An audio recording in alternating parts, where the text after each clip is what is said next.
नमस्ते गुरुकुलियंस। हिंदी के एक और वीडियो कालांश में आप सबका स्वागत है। हम अपने पिछले कालांशों से रस प्रकरण का अध्ययन करते चले आ रहे हैं। अभी तक हमने 4 रसों का अध्ययन किया है, जिनमें श्रृंगार रस, वीर रस, करुण रस और रुद्र रस को हम अपने पिछले कालांशों में भली भांति पढ़ चुके हैं।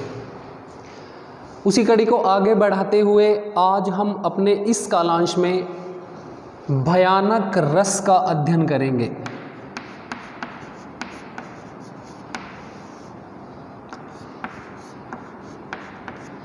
भयानक रस। सर्वप्रथम रस का नाम जान लेने के बाद हम उसके स्थायी भाव की चर्चा करते हैं। तो भयानक रस का जो स्थायी भाव होता है भय, डर। भयानक रस के स्थायी भाव का नाम होता है बच्चों भय। तो वही परिभाषा, भय नामक स्थायी भाव जब भाव विभाव अनुभाव के माध्यम से व्यंजित होकर के परिपुष्ट होकर के दर्शकों, श्रोताओं, पाठकों को आनंद की अनुभूति करवाता है, उसको बोलते हैं भयानक रस। थोड़ा सा समझने का प्रयास करते हैं। जब किसी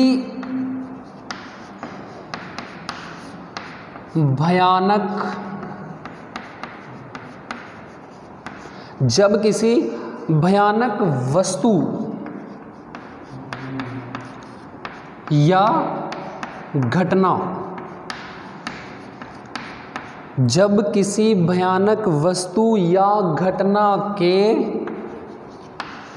दर्शन यानी के देखने अथवा श्रवण मतलब सुनने, यानी कोई भयानक वस्तु या घटना के देखने या सुनने से पैदा हुआ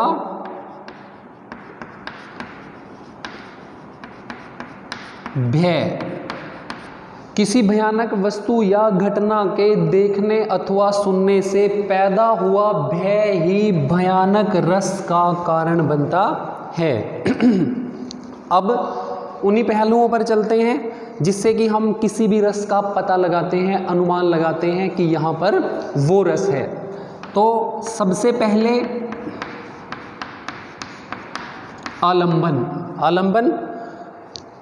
आलंबन वह वस्तु या घटना जिसको देख करके स्थायी भाव जो है वो पैदा होता है। तो कोई भी भयप्रद कोई वस्तु हो, कोई भी घटना हो या फिर बलवान यानी शक्तिशाली जो है शत्रु हो, कोई भी वस्तु, कोई भी भयप्रद घटना, कोई भी भयप्रद स्थान भी हो सकता है जहाँ पर हमें भय की अनुभूति होती है, वो आलंबन का जो कारण है वो स्थायी भाव का कारण बनते हैं। ये भयप्रद वस्तु, घटना, स्थान या फिर बलवान शत्रु।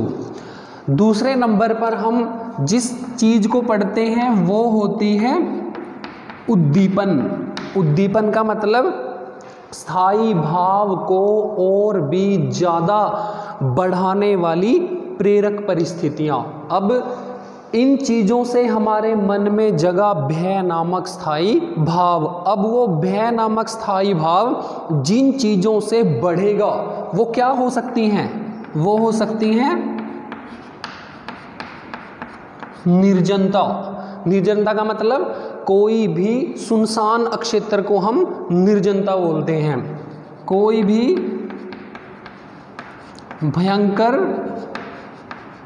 भयंकर दृश्य जिसको देख करके हमारे मन में भय जो है वो पैदा हो जाए, या फिर शत्रु की भयंकर क्रियाएं या फिर चेष्टाएं। शत्रु की भयंकर क्रियाएं या चेष्टाएं भी हमारे मन में पैदा हुए भय को और भी ज़्यादा बढ़ाने का काम करती हैं। उसके बाद हम पढ़ते हैं आश्रय। आश्रय का मतलब जिसके मन में स्थायी भाव पैदा हो। तो सीधी सी बात है, जब स्थायी भाव का नाम भय होता है तो आश्रय कौन होगा? भयभीत व्यक्ति।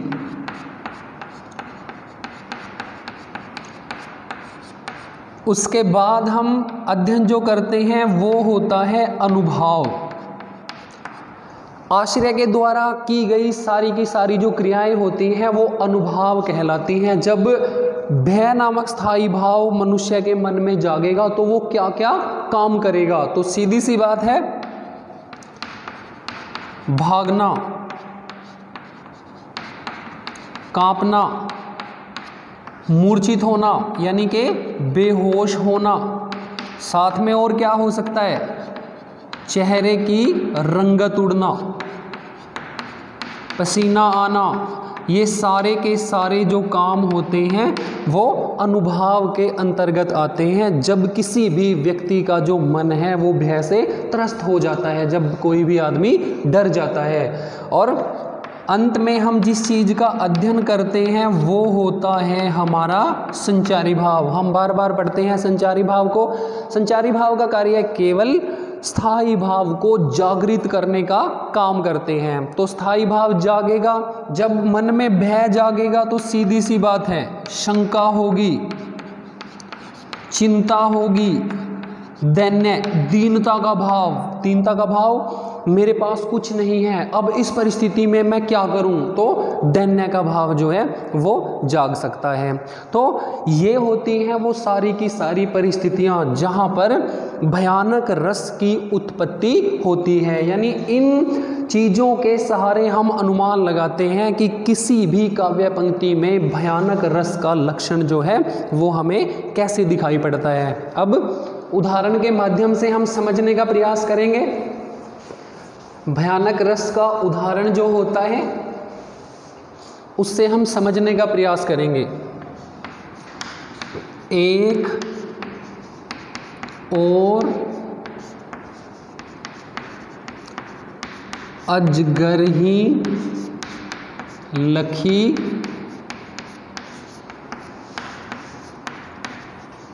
एक और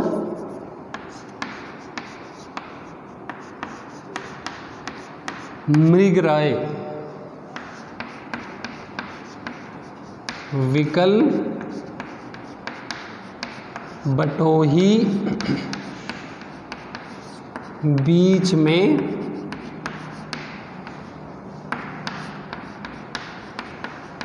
पर्यो मूर्छा खाए।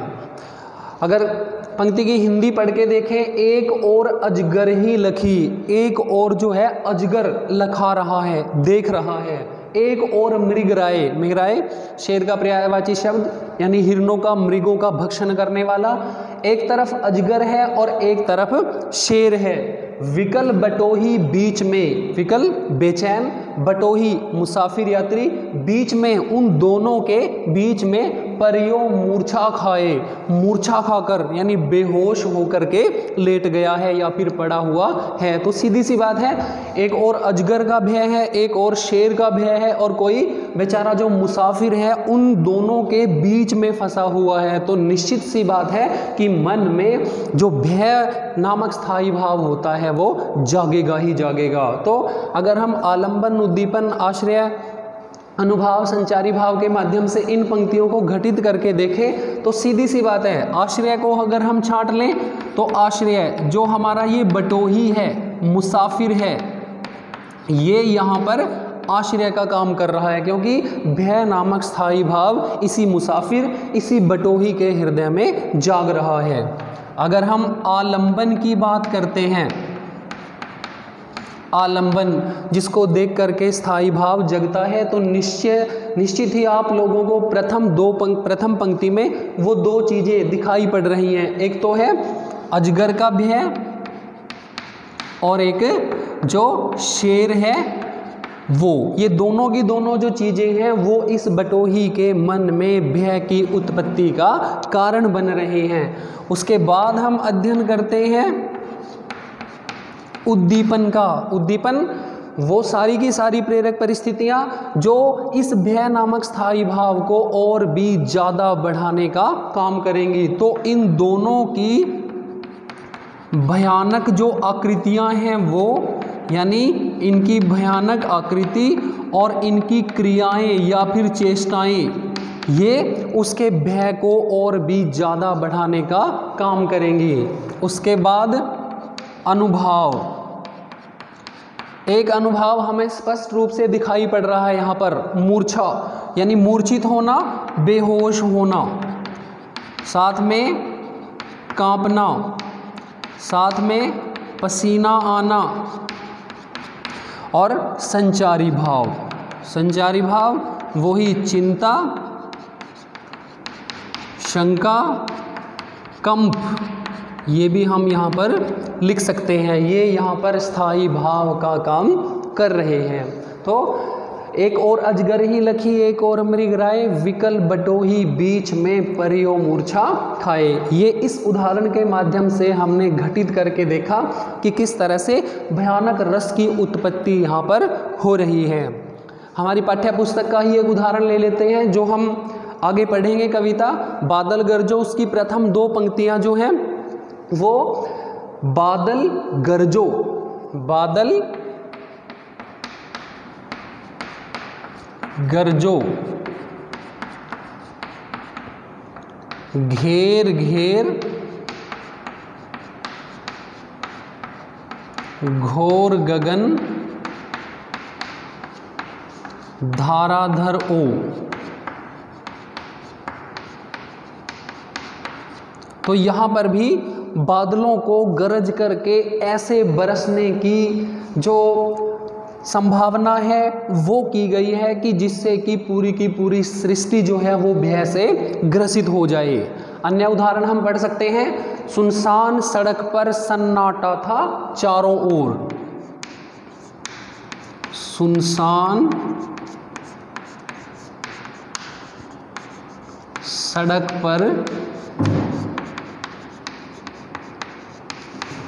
सन्नाटा था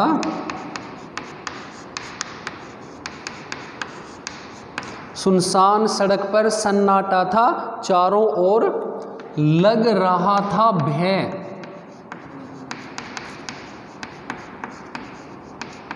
सुनसान सड़क पर चारों ओर सन्नाटा फैला हुआ था और मन जो है वो भयभीत हो रहा था और लग रहा था भय या डर, दूर भी थी भोर।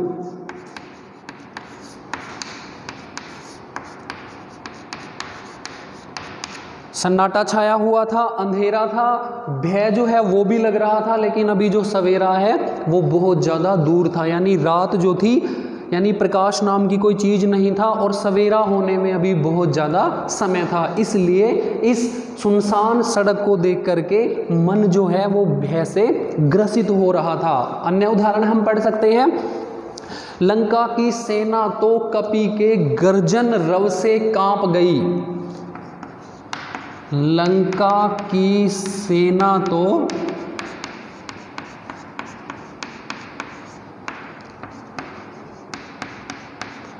कपि के गर्जन रव से कांप गई। सीधी सी बात है, प्रथम पंक्ति में ही हमें अनुभूति हो रही है कि हनुमान के गर्जने के शोर से ही लंका की जो सारी की सारी सेना है वो कांप गई। हनुमान के भीषण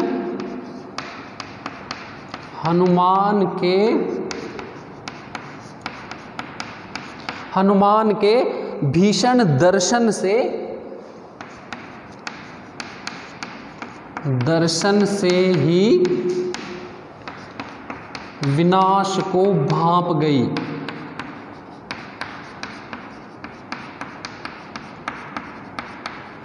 हनुमान के भयंकर दर्शनों से ही वो भाई लंका का विनाश होने वाला है, इस बात को वो भांप गई।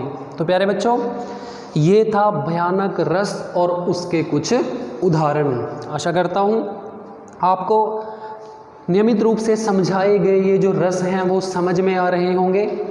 एक अगले वीडियो कालांश में हम एक अगले रस के साथ, नए रस के साथ फिर उपस्थित होंगे। तब तक सुरक्षित रहिए, प्रसन्न रहिए। अनेक अनेक धन्यवाद।